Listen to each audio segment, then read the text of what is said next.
Muito bem, caríssimos irmãos e irmãs. Vamos lá, muita atenção hoje nessa homilia, porque, como eu disse, é uma homilia muito importante no combate contra Satanás. Nós começamos a homilia dizendo que quem honra teu pai terá alegria, quem respeita o seu pai terá vida longa. Meu filho, ampara teu pai na velhice, e não lhe acuses desgosto quanto ele vive, mesmo que ele esteja perdendo a lucidez.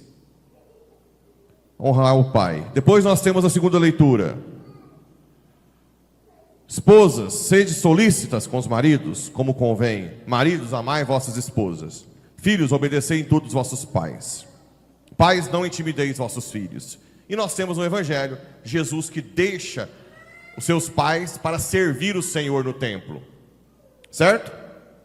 Então vamos lá. Mais uma vez, prestem muita atenção nessa homilia de hoje. Não é para provocar ninguém. É a verdade da igreja que entra na família e que muitas vezes Satanás obscureceu a visão de muita gente e não entende mais o que está acontecendo. Eu já expliquei aqui uma vez que o homem e a mulher foram criados à imagem e semelhança com o Criador. O pai se doa ao filho, o filho se doa ao pai, o amor entre os dois é o Espírito Santo, certo? O homem foi criado para se doar à mulher e a mulher para se doar ao homem. Antes de criar a mulher, Adão amava a Deus e Deus o amava. Caminhava no meio do jardim. Tudo bem? Ou seja, de natureza, o homem nasceu para Deus. Primeiro, isso está no DNA humano. Quando você vai fazer trabalho de evolução, esses que estudam evolução, eles descobrem a inteligência quando a pessoa era capaz de fazer cultura. E eles descobrem capacidade de fazer cultura quando vê sinais religiosos. Desde o princípio, o ser humano nasceu para Deus.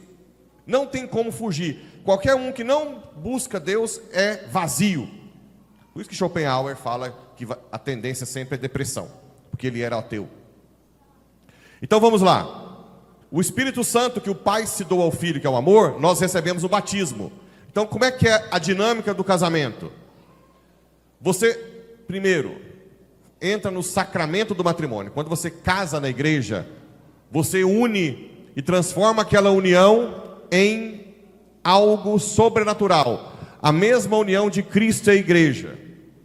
Então, o sacramento dá uma graça que fortalece para você viver o casamento e os problemas da família com força, com vigor. Ele te faz elevar a um mundo sobrenatural.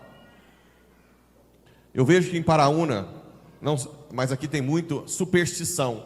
Padre, nós não vamos casar porque se casar separa. Isso é uma baita de uma superstição. O negócio é que o demônio vê que se o casal não está casado, para ele convém, porque não está em estado de graça. Mas jamais um matrimônio vai se manter em níveis de um matrimônio de Deus sem o sacramento. Então, são coisas que devem ser desconstruídas da mente. Vocês têm que ter uma maturidade espiritual maior, entender que o sacramento ajuda. Recebendo o sacramento, a pessoa recebe o amor de Deus e se doa. O homem recebe o amor e se doa à mulher. A mulher recebe o amor e se doa ao homem. Qualquer coisa que atrapalhe essa doação, rompe a semelhança com o Criador. Por exemplo, o anticoncepcional, o método contraceptivo. Por quê? Porque se é doação total, quando você coloca um método de barreira ou um método contraceptivo, não é mais doação. É o homem que usa a mulher para o seu prazer, a mulher que usa o homem para o seu prazer.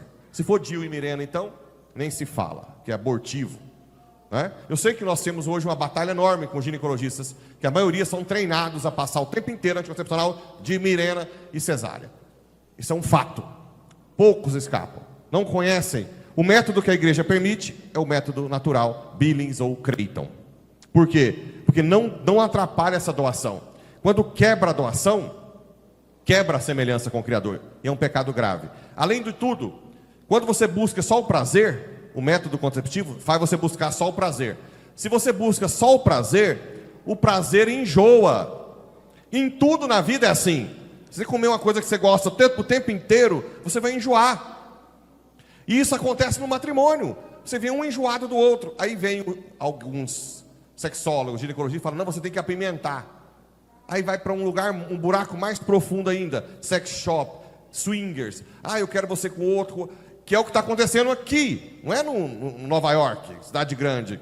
Por aqui está tendo essas loucuras. Por aqui.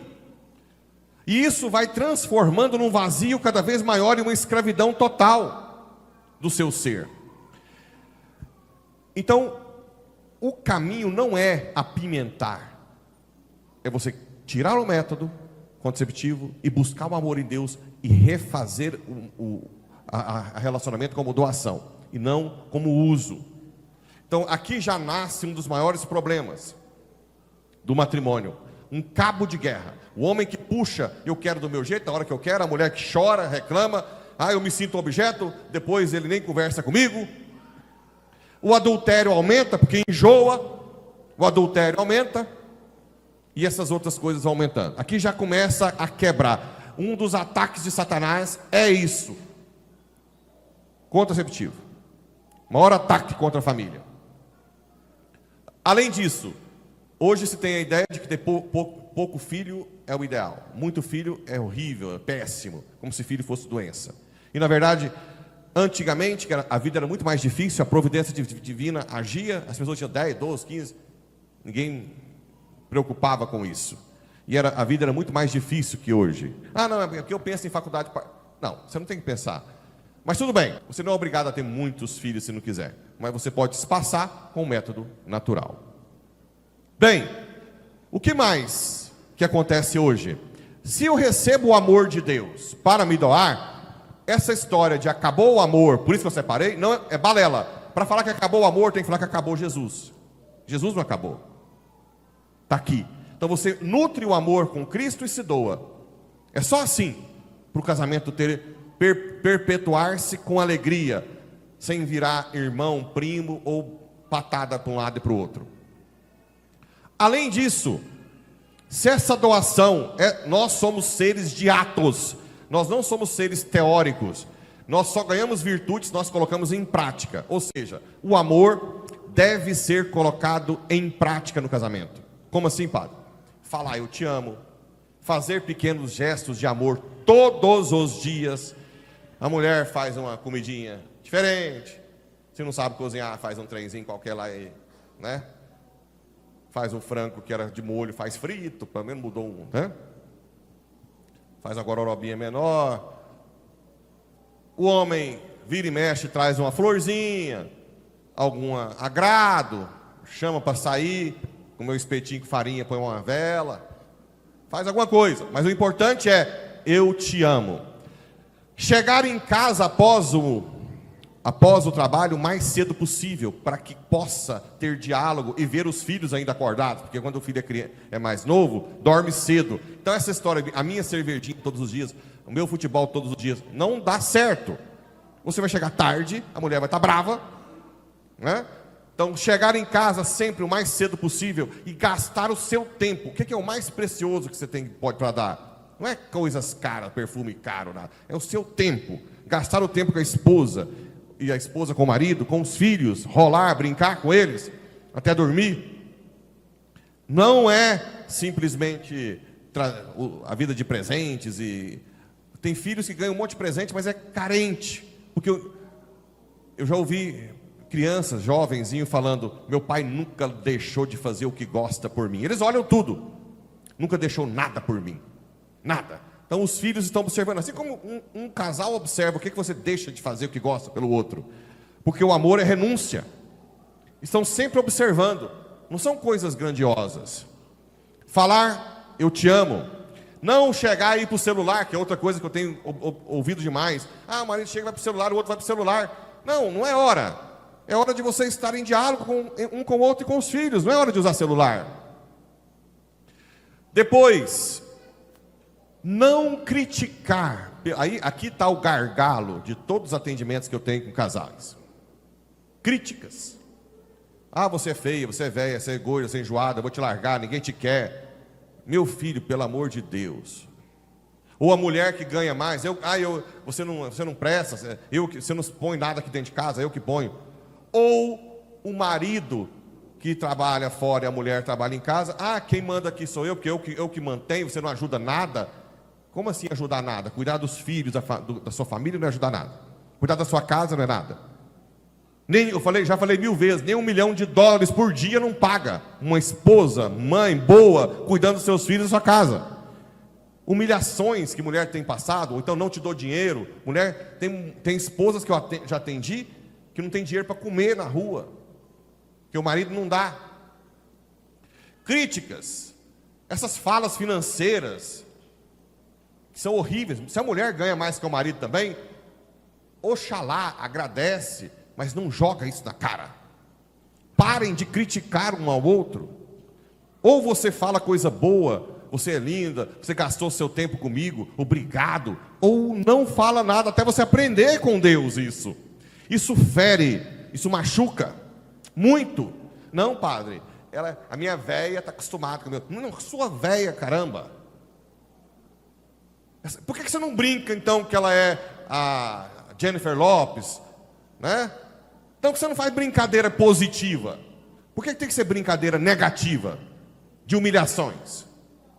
Por quê? Então não tem brincadeirinha de crítica, ameaças de separação. Eu vou largar de você.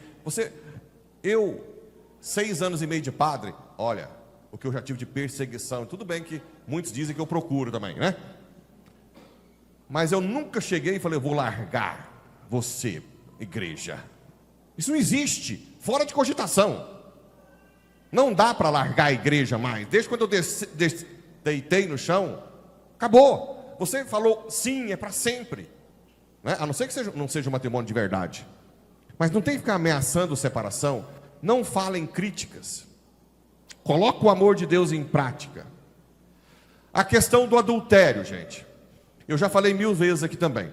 Nosso corpo, depois do pecado original, ele está desordenado. Então eu posso ter desejos desordenados. Por exemplo, um diabético, quando ele descobre que tem diabetes, ele não vai parar de gostar de doce, querer doce. Às vezes eu até vou querer mais, porque existe uma desordem. Então quando você casa, não quer dizer que você não vai apaixonar por outro. Padre, o seu corpo, principalmente quando não tem elogios, né? Você tem que elogiar um ao outro, porque depois vem um de fora, você está linda, e o seu marido só dá patada. Aí vai imaginar que o outro tem tudo de bom que você não tem. Então o que acontece? Nós podemos ter paixões, o corpo, por outras pessoas. Atenção, homo ou hétero. Hoje em dia está tendo muita separação de casais por relacionamento homossexual. Não existe genética na medicina que a pessoa nasceu geneticamente homossexual. Existe carência, existe prazer. Então, mesmo que você tenha casado, você pode apaixonar por alguém, isso não quer dizer nada. Eu errei, não era essa pessoa, não era a mulher da minha vida, não era o homem. Não, você está com um desejo desordenado que precisa ser ordenado. Como é que você ordena um desejo? Confissão, adoração, penitência e comunhão. Você vai pedir, Senhor, esse desejo na verdade é desejo de Ti. Orienta para Ti, para que eu ame a minha esposa bem. Eu como padre, posso apaixonar? Posso. Se eu apaixonar, é porque eu errei de vocação? Não, é um desejo desordenado. Assim como tem outros desejos desordenados. Ele tem que ser ordenado. Você não é o que deseja. Isso também serve para os seus filhos. Se seus filhos estão com relacionamento homossexual, o que eu faço, padre? Ama seus filhos. E que, mas a igreja acolhe com amor. Agora ela mostra que o sexo na igreja não é simplesmente para ter prazer. A pessoa vai ficar sempre infeliz se for só com relacionamento sexual e afetivo. Você tem que entender que o seu filho precisa de entender que nós nascemos não para o amor eros somente, mas para o amor ágape. Nós temos um desejo desordenado que pode ser para um lado ou para o outro. Agora, isso nós temos que entender que sexo não foi feito só para prazer. Sexo foi feito para formar uma família e gerar vida. Simplesmente assim. Então você não precisa ficar preocupado, eu errei. Não, você vai vir rezar e ordenar seus desejos. Você está em adultério, não consegue sair, como que você organiza a sua vida? Você simplesmente vai à confissão e luta com a oração e pede para Deus e se afasta completamente da pessoa. Eu já atendi gente também que fala assim: não, padre, já acabou, nós não temos mais nada, mas eu estou ajudando ela, coitada. Ela não, nossa, passa por dificuldade. Você é a última pessoa do mundo que deve ajudá-la. Todos os 7 bilhões de pessoas, e sei lá quantos milhões, podem ajudá-la, menos você. Entende? Você tem que entender que você tem fraqueza. Não se deve ajudar. Não se deve. Essa é a chave de tudo. Entender que nós somos fracos e dependemos da graça de Deus. Dependemos da graça de Deus. Isso é importante. Filhos, educar os filhos desde pequeno na oração. O casal tem que rezar, eu já falei antes, né? Rezar muito, reza o terço junto, participar das missas e rezar com os filhos. Educar os filhos na fé. Educar os filhos na fé. Isso é importante. Para que primeiro ouça. Por que Jesus estava no templo? Por que Jesus estava no templo? Porque primeiro, a prioridade é Deus. Você tem que ensinar para os seus filhos que a primeira coisa que tem que perguntar: o que Deus quer para ele descobrir a vocação, explicar o que é pureza, castidade, rezar pelas as 3 Ave Marias, ensinar a rezar a dependência de Deus, a felicidade é dom de Deus. Então, rezando em família, dizer eu te amo. Aí que é mais grave ainda criticar os filhos, humilhar os filhos. Quem é você? Você não deve, sei lá o quê. Quem é você para... Você nasceu de mim, não sei porquê. Você é um imprestável. Um pai e uma mãe falar isso é muito grave. É muito grave. É gravíssimo. Nunca mais sai da cabeça. Se você vai na natação do seu filho no campeonato, vão 2 pais e ele fica em último lugar. Tem um pai que fala: você vem me fazer passar vergonha? Você quer me humilhar aqui? Sair de casa? Olha o trauma aqui. Agora o outro pai cristão: papai te ama. Isso não é o fracasso. O fracasso não é ficar em último lugar na natação. O fracasso é agora, a partir de agora, você não entregar a sua vida para Deus na sua fraqueza. Reconhecer que você pode ser humilde, porque o maior sucesso desse mundo é ser humilde diante de Deus. Aí a oportunidade que você tem. O que adianta você ficar em primeiro lugar e ficar soberbo diante de Deus? Pronto. Olha a educação de um pai que não humilha o filho e quer o bem. Ah, mas o meu filho já cresceu, já está usando droga. Reze por ele o tempo inteiro, reza a família, põe o máximo de gente, ama, dá amor e corta as regalias. Pronto. Corta todas as regalias, reza e dá amor. Porque eu já vi gente falando: padre, mas o fulano criou o filho com muita disciplina e depois virou terrível.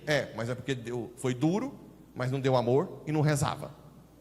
Pai e mãe tem que rezar e tem que dar amor. Não é só ser duro. Certo? Com os pais, visitem os pais idosos. Visitem os pais idosos. Isso é muito importante. Visitem os pais idosos. Muitos pais choram aqui para mim que os filhos moram na mesma cidade, está 3, 4, 5, 6 meses sem visitá-los. Isso é muito grave. Isso fere. Quando um casal tem que cuidar do pai doente, por favor, a esposa ou o esposo entenda que o marido ou a esposa tem... Ah, não, mas os irmãos poderiam cuidar. Mas se os irmãos não querem cuidar, se o seu marido quer, paciência. Ou sua esposa. Você não vai ficar brigando com todo mundo. Existe uma necessidade. Então, por favor, entenda. Estimule o seu cônjuge a cuidar do pai ou mãe doente. Agora, é claro, eu já atendi casos... com o tempo a gente vai tendo todo tipo de caso, né? Eu já atendi casos também em que a mulher queria que o marido cuidasse do pai. Só que aí o marido não vai em casa mais. Já sai do trabalho para ver o pai e ignora a família. Também não é assim. Você que está cuidando do seu pai, da sua mãe, tem que o tempo inteiro buscando estar com seu pai ou com a sua família. Pôr alguém no lugar lá para você visitar seu pai, a sua esposa, não é simplesmente ignorar a família porque está cuidando do seu pai. São coisas óbvias.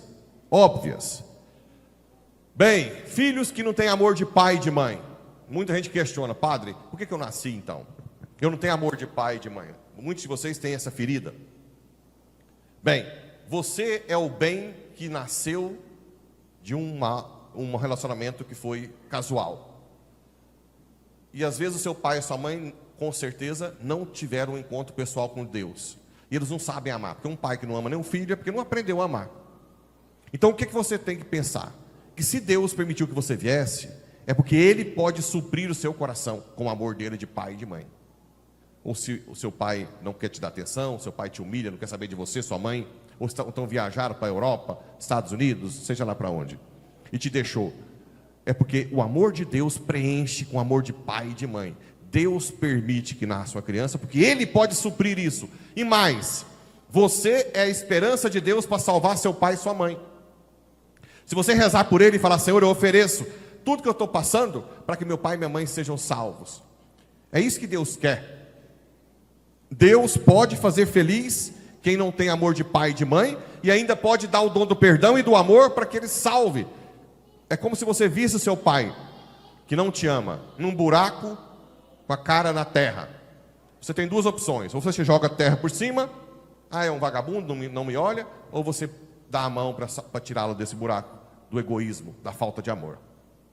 Então você que pergunta por que eu nasci, você nasceu porque Deus confia em você, porque Deus pode te fazer feliz e porque Deus confia que você reze pelos seus pais que não sabem amar. Bem,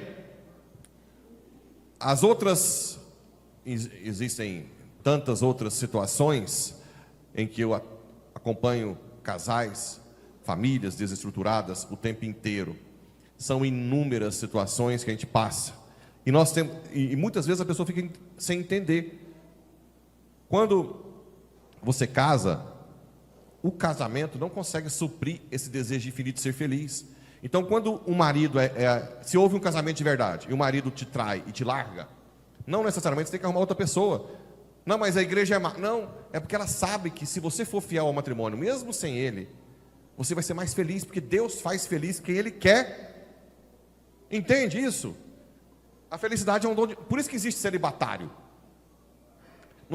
Celibatário é para mostrar, tanto padre, freira e até leigos consagrados que vivem no meio do mundo e não se casam, é que é possível ser feliz sem relação sexual, gente. É possível. É possível sem casamento. Assim como tem leigos que não casam para cuidar dos pais. Simplesmente assim. Então nós temos que, a partir de agora, lutar, gente. Olha, não interessa a situação. Padre, eu já errei demais. E agora? Agora comece a rezar. Reúne a família inteira. Comece a ordenar suas paixões. Afasta do pecado. Venha confessar comigo o tempo inteiro, se for o caso. Não precisa contar para esposo que está em adultério, porque depois não tem maturidade para ouvir. Venha, reze, lute, se afaste, afasta das tentações. Começa a amar dentro de casa, falar eu te amo. Cria um ambiente bom. Não critique mais. Ama seu filho, reúna. E você vai ter uma plenitude, uma sagrada família cada vez mais próxima a você. É isso que nós desejamos aqui nesse dia de hoje. Que a família de vocês seja uma nova sagrada família. Eu sei que muita gente está ouvindo muita coisa aqui é assustado. Mas, por favor, meditem isso diante de Deus, porque é a forma que Deus vê a família. E tudo isso que a sociedade está sofrendo são ataques já há décadas. Mas eu te garanto que se você se voltar a Deus com a sua família, existem graças sobrenaturais que você vai acessar, que vai te dar forças para suportar todos os sofrimentos da sua vida, vai te dar a esperança, a alegria e a vida eterna. Que as famílias de vocês sejam cada vez mais semelhantes à família de Nazaré. Assim seja.